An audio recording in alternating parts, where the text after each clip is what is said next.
Good morning. Buenos dias.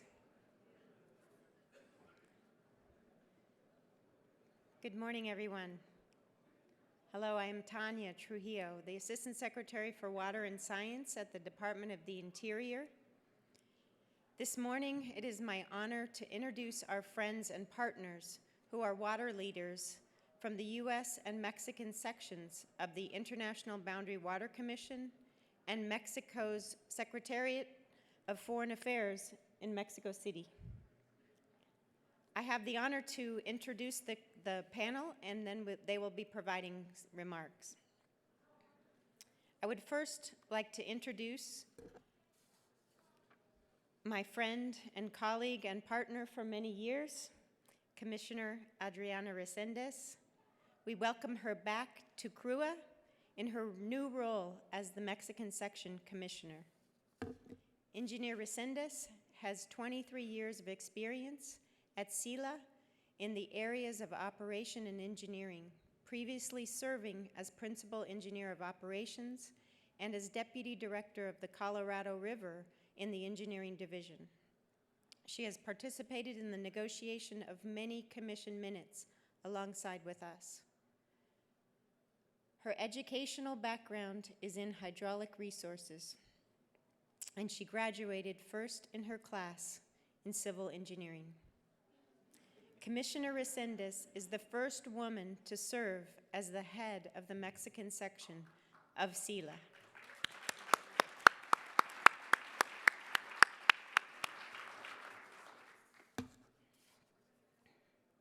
I would also like to welcome our new U.S. Commissioner, Maria-Elena.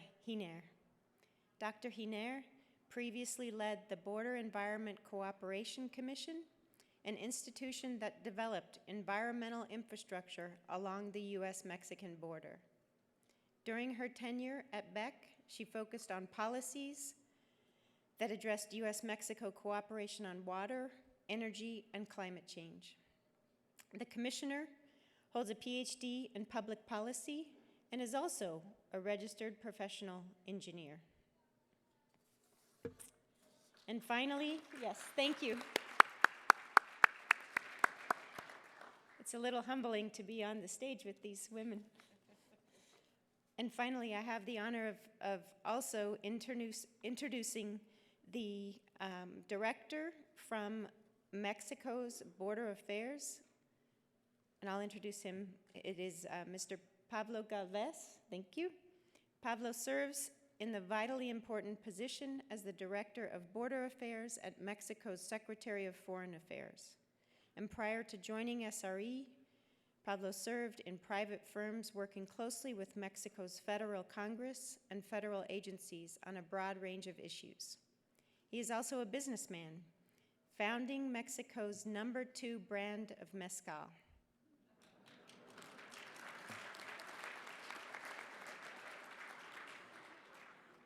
We may become fast friends. He has a law degree, and he also has a master's degree in public policy. Thank you very much for coming from Mexico City to join us here today. Now I have the honor of turning it over to our distinguished guests. Thank you.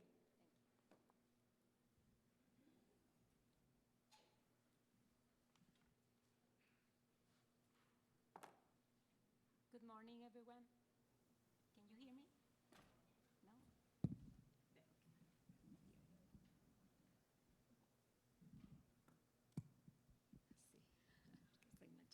No? Good morning, everyone. I appreciate the invitation to participate in this annual meeting of the Colorado River water users. And it is a pleasure to be able to meet face-to-face with you. For Mexico, the Colorado River is of great importance, especially for the cities of Tijuana, Mexicali, Tecate, and for the Mexicali and San Luis Rio Colorado Valleys. With the signing of the 1944 treaty, volumes of water of Colorado River were allotted to Mexico. Since then, both countries, through the International Boundary and Water Commission, have not only coordinated and measured the water delivery to Mexico, but have implemented solutions and agreement on the many issues surrounding the river. An example of that is that in only 2 years, from 2010 and 2012, the Commission signed 4 significant minutes for cooperation on the Colorado River, minutes 316, 319, 317, 318, and 319. These agreements are a testament to the extensive negotiation that took place during that period that include many stakeholders, such state, federal, and municipal governments. The non-governmental organizations also had an important role on the issues of the environment, and they continue to having an important role in that topic. Minute 319 established cooperative measures to ensure that Colorado River system could address the needs of all countries. This minute was the first agreement that established actions to address Colorado River's scarcity through decreases in allocations to Mexico and to the United States. The minute also established mechanisms to defer volumes of water, construct water conservation projects, and improve a pilot program on water for the environment, among other topics.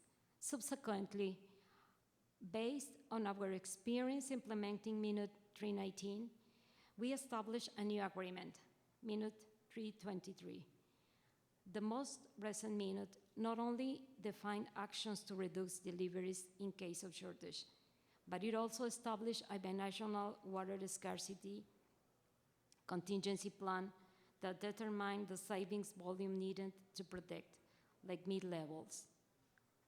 In 2020 and 2021, the forecast led us to implement the contingency plan established in Minute 323.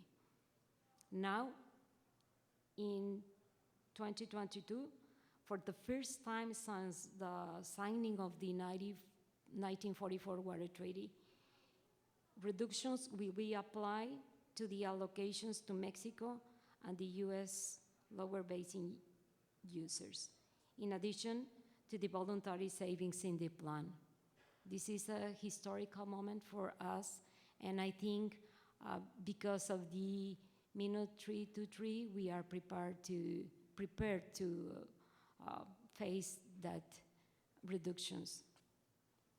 We recognize that the current drought conditions, we recognize the current drought conditions in the basin and the need to protect the system that supplies the 2 countries. So the Commission has created a binational work group whose objective is to explore proactive and innovative binational cooperation measures to help improve the lake mid-levels and avoid ending up in a critical situation. I'm confident that through the work of this group and the work of many other agencies, we will be able to identify those measures that help us jointly face these new challenges. And that, as we have done in the past, we will identify cooperative actions to benefit both countries. Facing these challenges has enabled us to increase our capacity for ingenuity, and for finding innovative solutions to the problems we have to address. I wish to reiterate my country's willingness to continue working with the binational dialogue on these matters and to continue working shoulder to shoulder in addressing a topic that is of vital importance to all the communities and activities that depend on the Colorado River waters in both countries.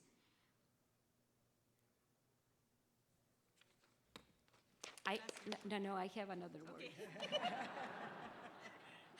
But I wrote these words right now, so I can't read it. We have in this basin a big challenge, and I'm confident we can find a big solution. Thank you very much.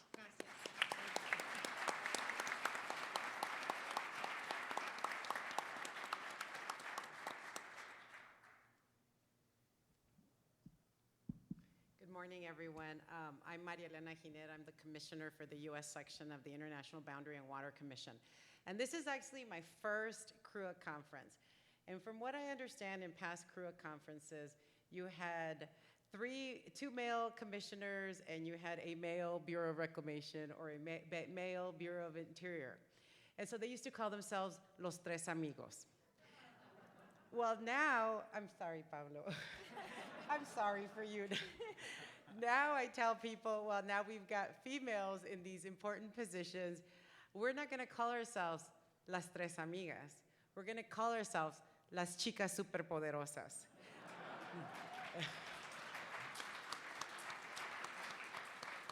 And for those of you who don't know what Las Chicas Superpoderosas means, it actually means the super powerful ladies.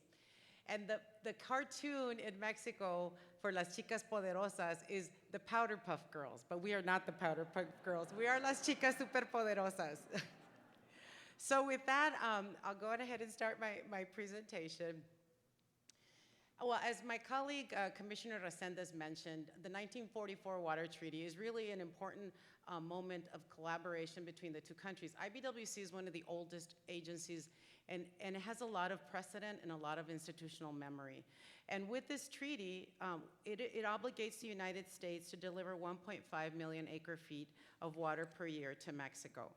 One of the mechanisms that we use to establish agreements between the two countries is the minute process, which are binding agreements between the two countries. And these are very powerful instruments of cooperation.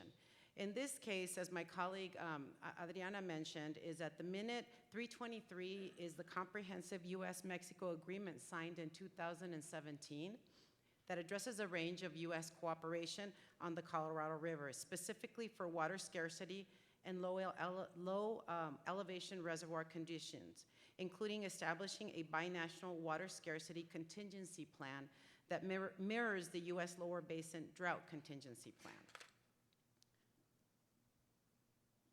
Okay, maybe it's lagging. Okay, here we go. Oh, well, okay. Well, since our last briefing to CRWUA in 2019, we have continued to work hard on Minute 323 implementation. In August of this year, the U.S. and Mexican sections of the IBWC put out a joint news release with the headline, Colorado River, Drought Triggers Water Delivery Reductions in the United States and Mexico in 2022. And for those of you who attended the panel yesterday with Carlos de la Parra, it is recognized that in Mexico, we just turn on the water, and there's this belief that water is a gift from God and that we're just entitled to it. But the reality is that we have to start changing. We have to start thinking differently. So at the October meeting of the Minute Oversight Group, the U.S. Lower Basin states provided a briefing on the additional actions that they intend to take, the so-called 500-plus plan. At that meeting, we agreed to form a U.S.-Mexico work group to engage in discussions about additional proactive measures. Commissioner Resendez and I subsequently exchanged letters affirming our commitment to these discussions. So with that, we created a work group on proactive measures, and we have the members from the agencies that you see on this screen. This group established some principles to guide them, including a clear need for continued and additional actions. Both countries will benefit from preventive and proactive management of the basin. It is in our mutual interest to proactively address the potential for unprecedented reductions in the Colorado River. It is important to address the ongoing drought and anticipated impacts of climate change. And both countries note the importance of aligning operations as established in Minute 323. In this context, the work group identified a series of tasks that it will undertake, and we have a very aggressive schedule. First, we want to ensure a common understanding on the information that is available to us. We want to consider this information and accelerate Minute 323 investments in conservation projects in Mexico to maximize creation of Mexico's water reserve in 2022 and 2023.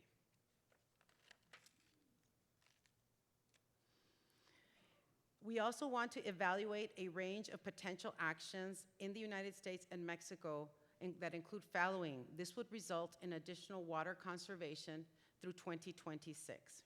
We want to explore additional potential joint cooperative actions that would provide benefits to Lake Mead, identify obstacles to understanding additional conservation projects in the United States and Mexico, and we want to coordinate with the Minute 323 Projects Work Group regarding potential additional investment for water conservation projects in the near and midterm.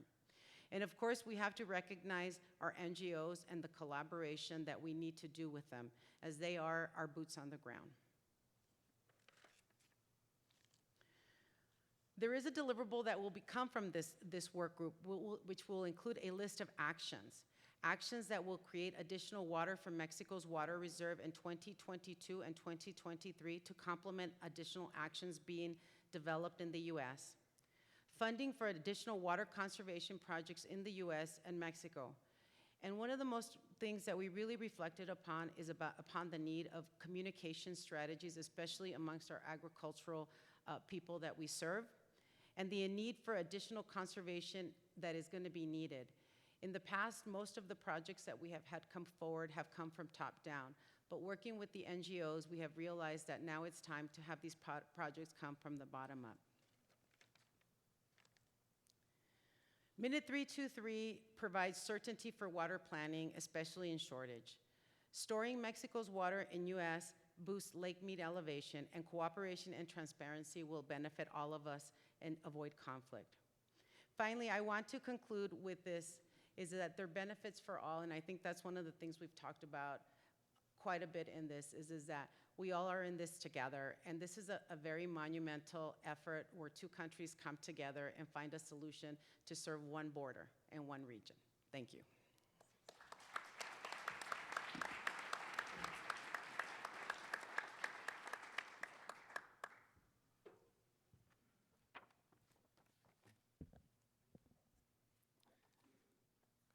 Good morning, everyone.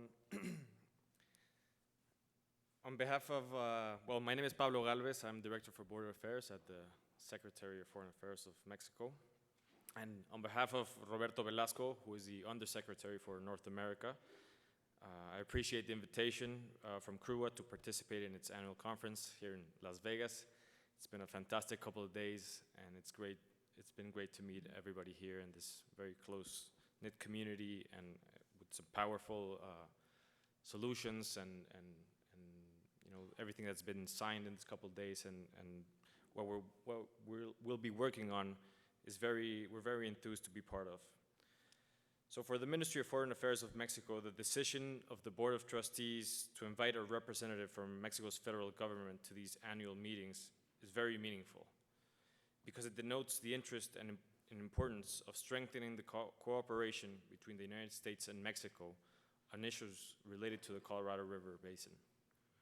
Since 1944, when the International Water Treaty was established between our countries, mutual understanding has been key to manage the use and the water of our international rivers. Although the treaty did not anticipate the adverse conditions of climate change that have led to challenging conditions today, it did anticipate several instruments to solve the problems that would arise, including the establishment of the International Boundary and Water Commission, the IBWC, as a binational agency to ensure its application. The treaty is also multidisciplinary in the technical diplomatic area and is the basis for securing other agreements, identifying joint solutions, as well as binational and interagency collaborations, such as the minutes, which we have 326 to date. So today I want to talk to you about the IBWC Minute 323. This instrument establishes a joint cooperation actions program to improve the water management of the Colorado River until 2026. It includes the opportunity to invest in conservation projects in Mexico, which would provide water benefits for both countries and establishes a binational contingency plan, which includes the formation of a binational technical working group, which has been working on these issues that have been presented throughout this annual conference. The Secretary of Foreign Affairs supports the actions undertaken by both IBWC sections and encourages Commissioners Adriana Resendez and Maria-Elena to push through this working group action plan that will benefit the Colorado water users. In the words of our Secretary of Foreign Affairs, Mr. Marcelo Ebrard, this treaty has always been considered one of Mexico's main accomplishments. Its implementation took from 1929 to 1944. In those years, Mexican diplomats had to deal with many important issues for our foreign policy, but the negotiation of the treaty was one of the main issues for Mexico at the time. Therefore, every decision made related to the water of our international rivers, in this case, the magnificent Colorado River, must be taken with the same thoughts and the same priorities of those who negotiated the treaty back in 1944. Finally, I want to express my gratitude to all the solutions that have been presented here during these couple days, also the things that have been signed off, which are very powerful, and want to express the commitment of Mexico through the Secretary of Foreign Affairs to continue building on our binational partnership to solve these problems that face the Colorado water users in the shared responsibility that we have. Thank you very much.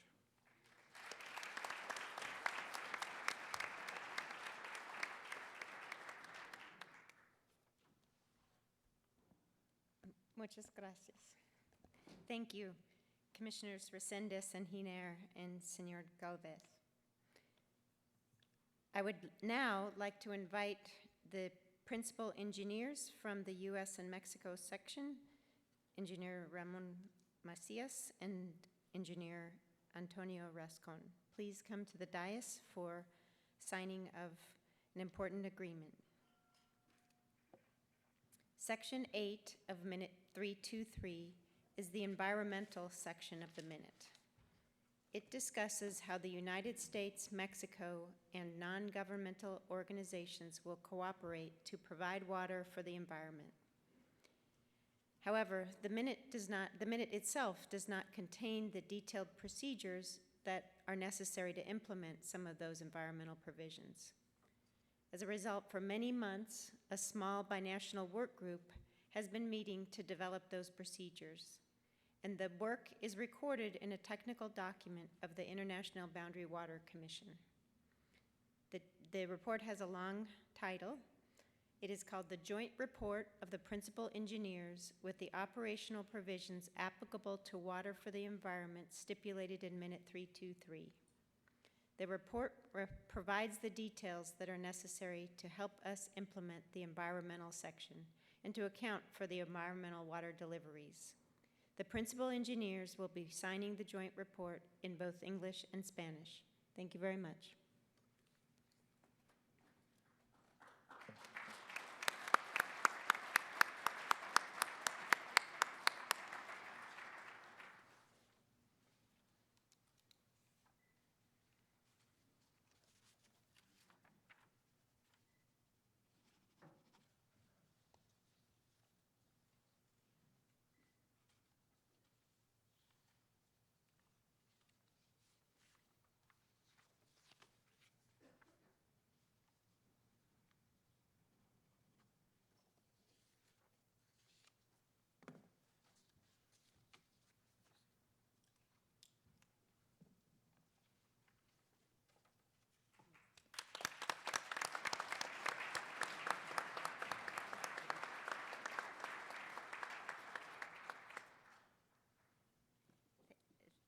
Again, thank you very much for being here today and to being our important partners on these issues, to our colleagues in Mexico, and I want to acknowledge the close working relationship that we have with the Department of the Interior and our colleagues at the International Boundary Water Commission, not only on the Colorado River issues, but in other Rio Grande and other border issues across the border. So thank you all very much for your cooperation.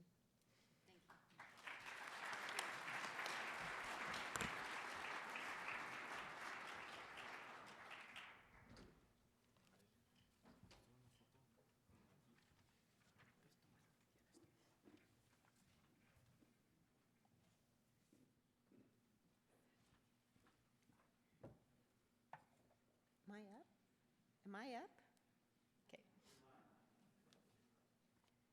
Okay. I think I have the honor and privilege and pleasure of being up again for some closing remarks for the conference. And it has been truly wonderful to see all of you. If I can get a glass of water, that would be great.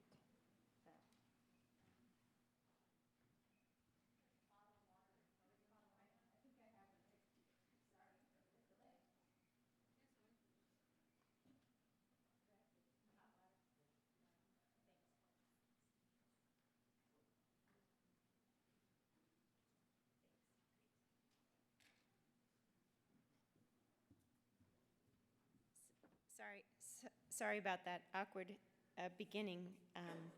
I think those of you who have been at CRWUA for many years, as I have, know that by day 3 or 4 of the week, your voice becomes a little scratchy. So I appreciate having the water. And I know all of us are here to be talking about water. So starting from scratch, thank you all very much for having me. It's very wonderful to be here at the conference, to be back together in person, to be able to see friends and colleagues that I have personally been working with for many, many years. For those of you who I have not met or who do not know me, I am Tanya Trujillo, the Assistant Secretary for Water and Science at the Department of the Interior. I work very closely with Secretary Deb Holland, and she sends greetings to all of you here at the conference. I would also like to acknowledge that we are meeting here today on the ancestral homelands of the Nuuvi Southern Paiute people, and we appreciate the hospitality. Secretary Holland and I were here in Las Vegas on Sunday to hear about the ongoing drought conditions and to talk about the important opportunities that the bipartisan infrastructure law includes. And those will enable us to bring billions of dollars of new funding to this basin in this region. I was also here in Las Vegas and at Lake Mead with Vice President Harris in October, where we were able to emphasize the need for this important funding and the role and the ongoing impacts of the drought conditions we are currently facing. We, in this basin, have the highest levels of attention from our federal government, and we have obligations and responsibilities to make critical decisions about the future. We have opportunities to be able to work together to address the short-term challenges that we face, but also to develop the long-term solutions that we need. The $8.3 billion of new funding that we have available for the Bureau of Reclamation will help us build on our already successful programs. We have additional funding for other programs as well, but one of the programs I would like to highlight is just the Water Smart program that has already been utilized to provide hundreds of millions of dollars of funding here in the Colorado River Basin. So we know we will be able to quickly fund and encourage the funding of additional projects in this basin. Those projects will reach our tribal communities and our water users in each of the basin states. Yesterday, I was happy to be on this stage with our tribal leaders and with our lower basin state partners to confirm the additional conservation agreements and to announce the 500-plus plan. Thanks to the bipartisan infrastructure law, we are able to confirm that the federal government will have an additional $100 million in federal funding available to match the $100 million of funding that is pledged from the lower basin entities.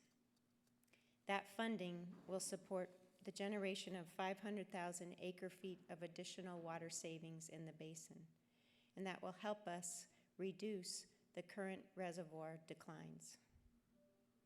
The bipartisan funding available will also help us develop lasting, permanent solutions, such as providing expanded funding for water recycling and reuse projects, including development of a new large-scale system. And the funding will also include many, many other types of programs and projects. We need to challenge ourselves to think creatively and expansively about how to use the incredible new funding opportunities that we have available. The reports that we heard yesterday from the Bureau of Reclamation and directly from my friend and colleague, newly sworn in Commissioner Camille Touton, are very sobering. Climate change is real, and we need to take innovative, proactive measures to address the effects here in the Colorado River Basin and throughout the West. Over the past 20 years, our system in this basin has gone from full to half full, and as we heard yesterday, we are now at 1/3 full. The 500+ plan that we announced yesterday will build upon the conservation efforts and the measures we have already been undertaking in the basin. And while we will be continuing to implement the drought contingency plans and experiencing the first level of shortages in the lower basin under the 2007 guidelines, these current hydrologic projections are a stark reminder that we need to continue to do more. Thankfully, we have a proven track record in this basin to build upon, and we have firm commitments from all of the sectors and regions to do exactly that. We have dedicated, experienced leaders in the basin, in the states, and in our tribal communities. We have expanded roles and partnerships with water users, businesses, and NGOs. And as we just observed, we have a proven track record of binational partnership with our friends and colleagues in Mexico. Being at this conference this week has provided an opportunity for me to hear directly from all of you about the ongoing concerns and challenges that we face. But this week is only a beginning. It was an honor for me to hear directly from many tribal leaders here on the stage yesterday and also in several meetings throughout the conference. And I was able to hear directly about their priorities and challenges. I have devoted much of my career to working very closely with tribal partners and pueblos in my home state of New Mexico and in other states.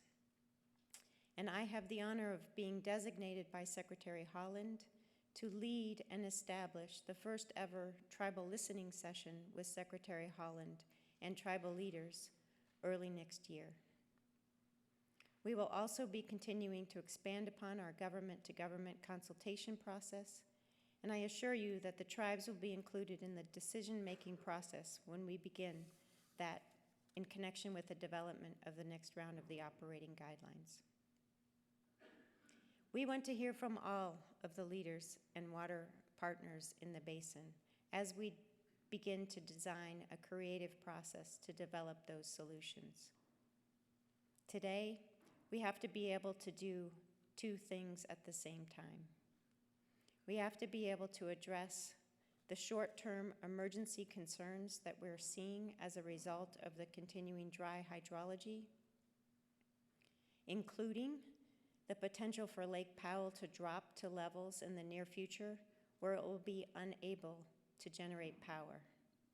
And at that same time, where we do not know the future and the certainty with respect to the structural integrity of the infrastructure. We at Interior have a federal responsibility to protect the populations that we serve, and that includes protecting the infrastructure.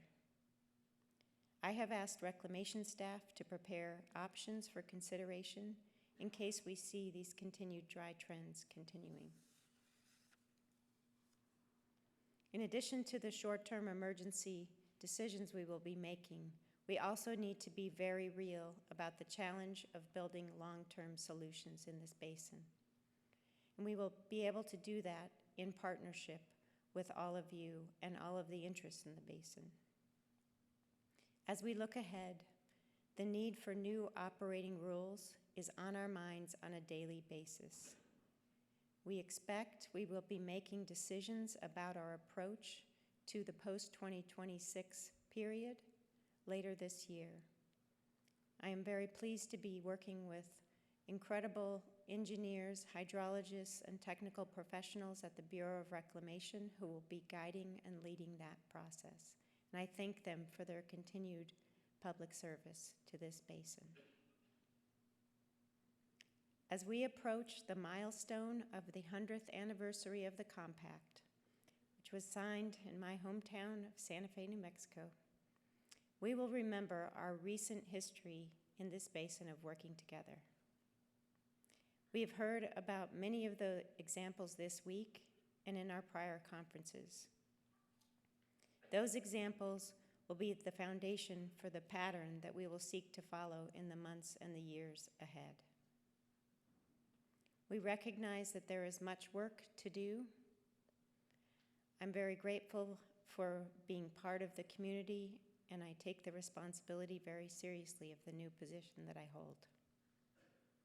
I wish you all safe travels and happy holidays, Merry Christmas, and savored time with your family and friends over the next few weeks. Thank you all very much.